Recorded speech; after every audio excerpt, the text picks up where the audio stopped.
Imminent massacre. Strong words describing Iraqis' fear of the Islamic State's campaign of terror. Economic pessimism. Americans surveyed aren't very hopeful. We take our own informal poll and get expert analysis. Patron of Cuba. This special statue of Our Lady finds a home in the Vatican Gardens. And celebrating champions.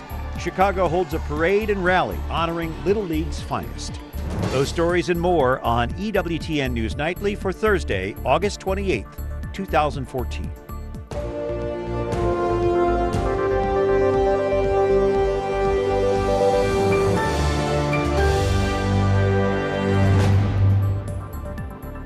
Good evening. Thank you for joining us from Washington, D.C. I'm Brian Patrick with your news now. The president and his national security team are meeting tonight to decide what to do next about ISIS, the Islamic State. We're learning more about the actions ISIS will take to achieve its goal. There was a video released earlier today about the terror group allegedly showing captured Syrian soldiers being herded through the desert before being executed, and reports show that there were about 150 soldiers killed in that incident. So the president is reportedly considering more airstrikes into Syria, this time targeting the Islamic State's stronghold. Wyatt Goolsbee has more from the White House. Wyatt? Brian, the president is now considering sending in food and supplies to Iraqis who are under threat by the Islamic State or ISIS. Just this afternoon, the president spoke saying that his administration is still formulating a military strategy about how best to deal with ISIS in neighboring Syria. And so the question still remains, will the president approve of airstrikes in Syria, where ISIS is continuing to threaten and slaughter thousands of innocent civilians? Fears of what one UN official describes as an imminent massacre have the attention of the White House. Militants have reportedly cut off power and supplies for the people in Amreli, a town in northern Iraq. President Barack Obama is considering his options. I am confident that as Commander-in-Chief, I have the authorities to engage in the acts that we are conducting currently. We need to make sure that we've got clear plans, that we're developing them. At that point, I will consult with Congress and make sure that their voices are heard. It comes as top UN officials say the Islamic State is taking the violence in Syria, quote, to a new level. Earlier today, an armed group captured 43 UN peacekeepers during fighting on the Syrian side of the Golan Heights. While that armed group has not been confirmed as ISIS, no one is arguing militants in the country are brutal. The networks controlling those territories. Today, experts in Washington agreed that ISIS has the potential to be more than just a threat to Iraq and Syria. New propaganda released by ISIS appear to show children at a training camp in northern Syria. Despite the new recruits, which include Americans, one former military general who fought in the region expects the tide to eventually turn against the militants. It's a sexy appeal to jihadists all over the world. Come here to fight. They love doing that. But I think as this fight continues, what you're going to see is a continued turn away from this radical extremist group. The president and his national security team are still weighing all their options. On the Iraqi side, there's no question that American military remains active. There are at least 5 airstrikes a day on ISIS targets there. So the question, again, remains on the Syrian side and how the U.S. will interact with other countries in the region to tackle ISIS. But the president has said that he vows any possible action against the extremist group will be limited, and that means likely sending in American ground troops will be unlikely. Brian. All right, Wyatt Goolsbee at the White House. A Syrian bishop is calling for an international peace force in his war-torn country. In an interview with Vatican Radio, Bishop Antoine Otto says there is no security or safety for the people there. He says regular Syrians have relative safety in Aleppo, but they fear they could come under the control of Islamic State forces. Bishop Otto is asking the international community to help hold back those militants. And now some of the other stories our EWTN News Nightly team has been covering in today's world. Israeli police say they may have found the body of an American who's been missing since last week. Police have been searching for Aaron Sofer in a forest near Jerusalem. While a forensics exam is still incomplete, police say it's a strong possibility it is Sofer's body that was found. The rabbinical student disappeared Friday while hiking. Sofer is from New Jersey. He was in Israel studying at a local yeshiva. Ukraine's president says Russian tanks invaded his country today, and President Obama says Russia can't hide from its actions. There is no doubt that This is not a homegrown indigenous uprising in eastern Ukraine. The separatists are backed, trained, armed, financed by Russia. Throughout this process, we've seen deep Russian involvement in everything that they've done. The president says he'll meet with allies in Europe next week to talk about ways to contain Russia's aggression.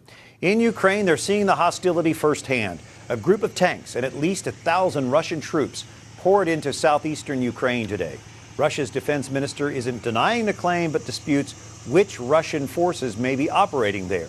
Ukraine's president says this latest move by Russia is an attempt to destabilize his country. The UN Security Council is meeting in emergency session today to address the issue. The U.S. government says it's about to start testing an Ebola vaccine. Instead of treating the disease, the vaccine could prevent Ebola from developing. Tests on the experimental treatment will start next week with 20 human volunteers outside of Washington. Further tests will be also held in the United Kingdom, Gambia, and Mali to see if the treatment is safe. So far, the Ebola outbreak has killed more than 1,500 people in West Africa. The World Health Organization today expressed concerns the outbreak could balloon to 20,000 cases, 6 times the current number. Well, with the truce holding between Hamas and Israel, international food aid is now rolling into Gaza. An 18-truck convoy from the UN's World Food Program crossed the Egyptian border into Gaza today. The agency says that's enough food to feed about 150,000 people for 5 days. Gaza was effectively cut off from most of the world during that 7-week violent conflict. Separately today, the left-leaning Haaretz newspaper says 54% of Israelis surveyed believe there was no clear winner in the conflict, despite each side declaring victory. Meanwhile, an Israeli Catholic priest who lives and works in Jerusalem says there are many challenges on the road to peace in the Mideast, and he says the church has a role to play. I think that here again the church does speak and needs to speak even louder, a language of possibilities and alternatives and of a prophetic vision for what the Holy Land could be if Jews, Christians and Muslims, if Palestinians and Israelis really could live together and build up that land as a blessing for one and all. Father Newhouse also says Israelis and Palestinians have to see each other's human side before any peace can be achieved. Next month, Pope Francis will mark the 100th anniversary of the start of the War to End All Wars. The Holy Father will visit a World War I battlefield in northern Italy and pray for the millions who died on both sides of that conflict. He'll also pray at a cemetery near the Italian border with Slovenia, celebrating Mass at a nearby fascist-era memorial for the Italian dead. The Vatican says Francis will pray for the victims of all wars during his visit. A man whose 2 children were struck and killed by a drunk driver has been cleared of murder charges. Catherine Zeltner has the story. The ruling came as a relief to David Barajas and what's left of his family. A lot of weight lifted off my back. I'm still destroyed. I'm missing my sons, always and forever. Barajas and his sons, 12-year-old David Jr. and 11-year-old Caleb, were on an unlit road in Alvin, Texas in December 2012. A truck had run out of gas. The 3 were pushing it down the road when a drunken driver slammed into the boys, killing them both. 20-year-old Jose Banda would never be arrested. That night, in the darkness, he was shot and killed, prosecutors say, by the boy's father. The lead prosecutor still believes Barajas pulled the trigger. I would never proceed on a case on someone that I believed to be factually innocent. A witness testified he saw Barajas leave the scene, come back a few minutes later, and put his head into Banda's car. The witness described hearing a gunshot, but nobody saw the actual shooting. No gun was ever found. The defense argued it was someone else who killed Jose Banda. What the defense did in this case, which I think was very clever, was they didn't exactly say he had it coming, he deserved it. They gave the jury an opportunity to acquit, but on the evidence that was before them. And the defense was able to convince jurors that Barajas could not be convicted of murder beyond a reasonable doubt. Catherine Zeltner, EWTN News Nightly. Coming up, how do you view the economy? We take to the streets to find out. And tripping an elderly woman on purpose? It's one way to learn how to fall.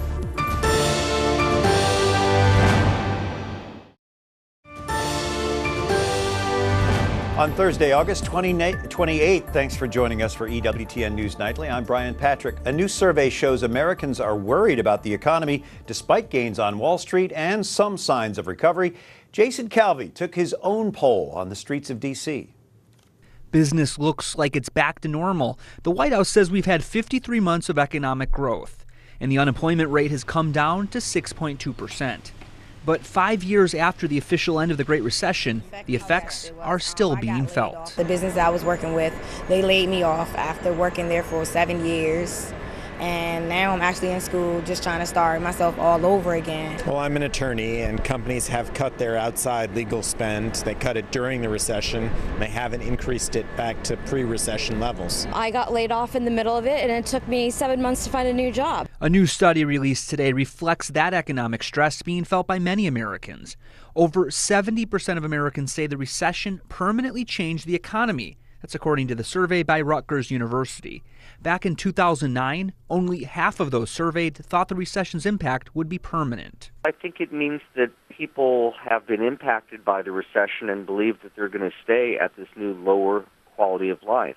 2/3 of all adults say the recession impacted their own standard of living. About 42% of the people surveyed say they have less pay and savings than they did before the recession. Only 14% think that what happens on Wall Street affects them. So they're not seeing the benefit of a higher stock market. And in fact, in day-to-day life, many of them have already been resized downwards, and they don't see much help in the future. The Rutgers survey found only 16% say employment opportunities will be better for future generations like this recent grad. I mean, I just graduated from JMU, and I'm waitressing. Most of my peers are, and if they have a stable job, then they have two. Right now, I'm not hopeful. And Americans are not optimistic the government can fix a problem facing the country either, Brian, that according to this survey that came out today. Well, of course, your poll wasn't official, but very revealing. Thanks, Brian. Thanks, Jason.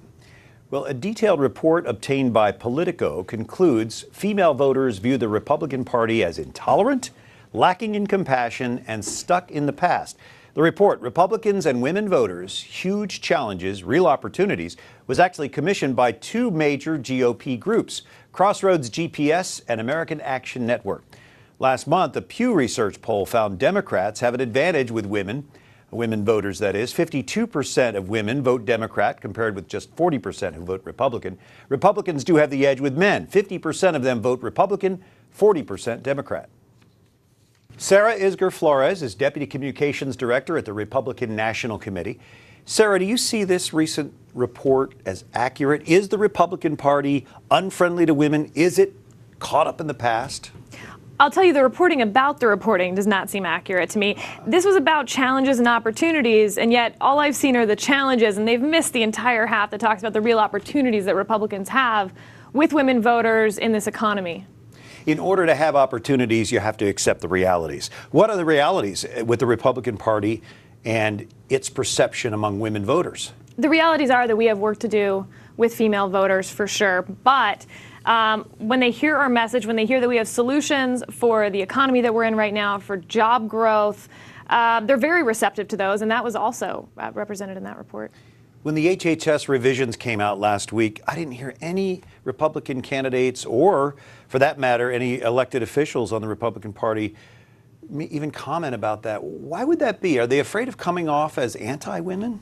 I'll tell you, in one part of that, this White House has gotten very good at burying the news. They put that out on a Friday during August. I noticed that. Yes. And so I honestly think that a lot of people missed it. And I think when Republicans come back into session this September for the congressional session, that you'll see a lot of issues come up on the floor as well. So is this issue more of a perception thing with women, or is it a reality that the party really has some work to do to help women feel more a part of it? Obviously you are. I am. I think it's a little bit of both. I think that there have been times when we haven't done ourselves any favors. At the same time, I think that we haven't done as good a job explaining why we believe what we believe, and that we are for a mom who's trying to make ends meet, get her kids to school, work her job, pick the kid up, and still find dinner, and all of these other challenges that Americans have, put gas in the car, get the milk. And in this economy right now, I think they feel the president's failed them, and I don't think that they feel like we've given them enough solutions. And I think that's what we're going to be trying to do, particularly in the run-up to this election in November, is show them that this doesn't have to be this way and that we can actually provide solutions. Is part of this attracting really viable women candidates? Absolutely. We need women volunteers to candidates to campaign managers.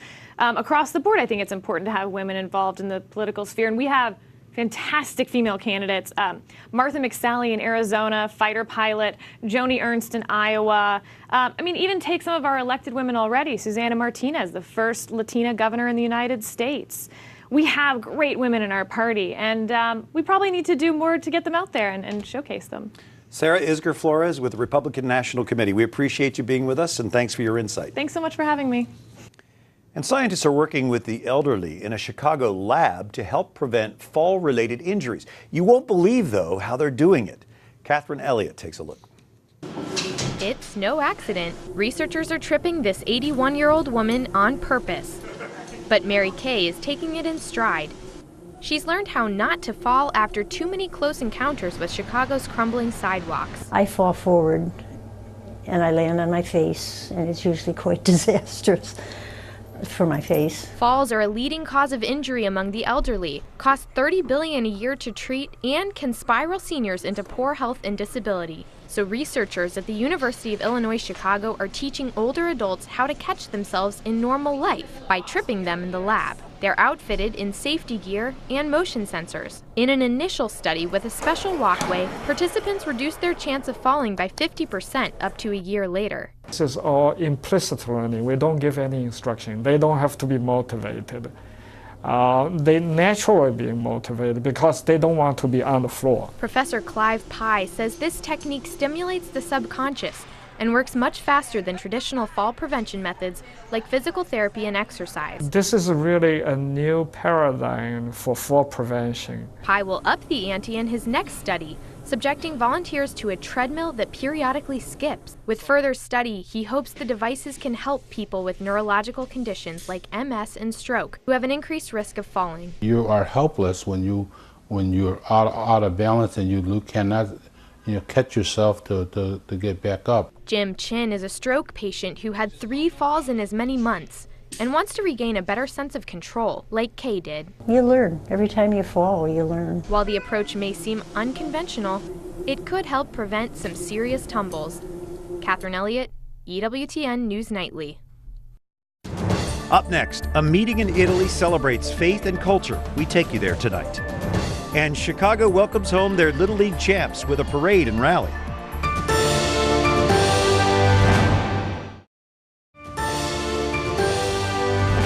We're grateful you're joining us this evening. I'm Brian Patrick on EWTN News Nightly. To the ends of the earth and of existence, destiny has not left man alone.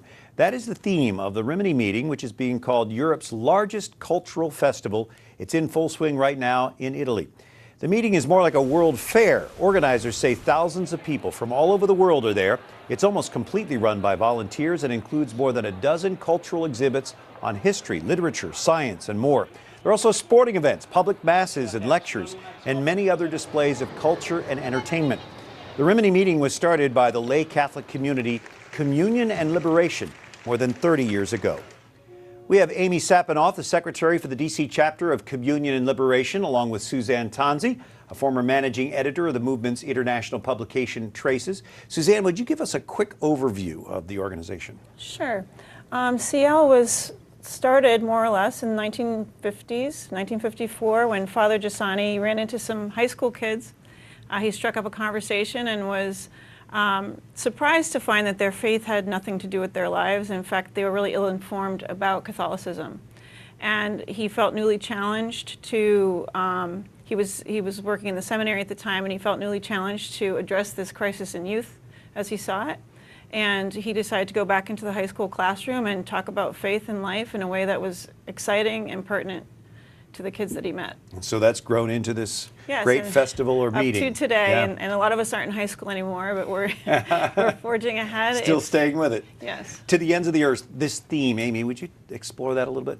Absolutely. I think that the theme was really taken from the exhortation of Pope Francis to go to the periphery. And so if you look at the events, they're talking about the periphery in maybe more of the conventional sense in terms of international development and topics like that, but also just to the periphery of human experience, to suffering, what it is to educate a person.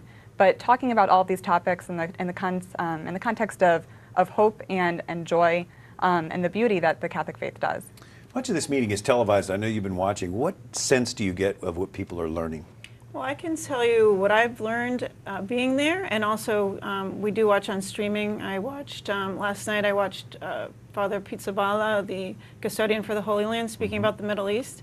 At that time I thought immediately what people are learning is hope, because what he said in an audience of several thousand people was, I don't need to tell you the facts, you can watch the news. I can tell you, as I see it, where the hope lies, which is something new, I think, in this situation in particular, but in all of them. It's about exploring truth, beauty, and justice in all ambits, like Amy said, and not to be afraid to go forward where there's suffering and see where the faith has impact. You've both been to this meeting. You, as a curator of an exhibit, what is that? Well, I actually presented an exhibit with a number of my friends from the DC area on the American author Flannery O'Connor. It was very interesting presenting her in Italy. The Italians have no concept of the American Protestant South, so presenting her there was a great joy and privilege, but it really gave me a sense of the universality of the church, that the experience of Flannery O'Connor was relevant even to these Italians today. And finally, there's an American version of this coming up, right? Well, we have several cultural initiatives here, Crossroads Cultural Center in many cities. And in January, there will be the New York Encounter, which is a weekend-long event that I think hosts 5,000 or 6,000 people over the weekend in New York City, also exploring truth, beauty, and justice in the light of the faith, but not exclusive to Catholics. Oh, we'll be reporting on that. Suzanne Tonzi and Amy Sapanoff, thank you for being with us tonight. Thanks to you. Thanks for having us. Well, Pope Francis met briefly yesterday with a former Pakistani minister whose brother was killed by Islamic extremists. Dr. Paul Badi and his mother attended the Pope's general audience. The two are Catholic, although Pakistan is primarily an Islamic country. Dr. Badi says Pope Francis is a father figure for the world's persecuted Christians. He tells EWTN News Nightly it was his mother's heartfelt wish to tell the Pope about the situation of Christians in Pakistan. And today, the patron of Cuba, Our Lady of Charity, was given a special place in the Vatican Gardens. A replica of La Virgen de la Caridad de Cobre now has a home there. Many nuns were there for the ceremony, snapping photos. Bishops from Cuba traveled to Rome for the ceremony. Former Vatican Secretary of State Cardinal Tarcisio Bertone officiated. The Cuban people have great devotion to Our Lady in this title, and in 1916, Pope Benedict XVI, or the 15th, proclaimed her the patron of the island. In 2012, on the 400th anniversary of the discovery of the statue, Benedict XVI visited her shrine, praying for all Cubans. Chicago celebrates the Jackie Robinson West All-Stars, the new Little League World Series champions. Players and family members arrived at the City Showcase Millennium Park for a rally in their honor. Hundreds of cheering fans looked on as pictures were taken. Family members told reporters this was more than a baseball game. They called it proof that an all-African-American team can make a positive difference in the community. There's just so many other things positive going on in Chicago other than what you see every day on the news. As one Chicago Cubs player said at the rally, keep an eye out for these young athletes at the 2023 draft. Well, thanks for joining us tonight. Until tomorrow, like us on Facebook, follow us on Twitter, watch again anytime on EWTN's YouTube page. I'm Brian Patrick. Thanks for watching tonight. Good night, and God bless you.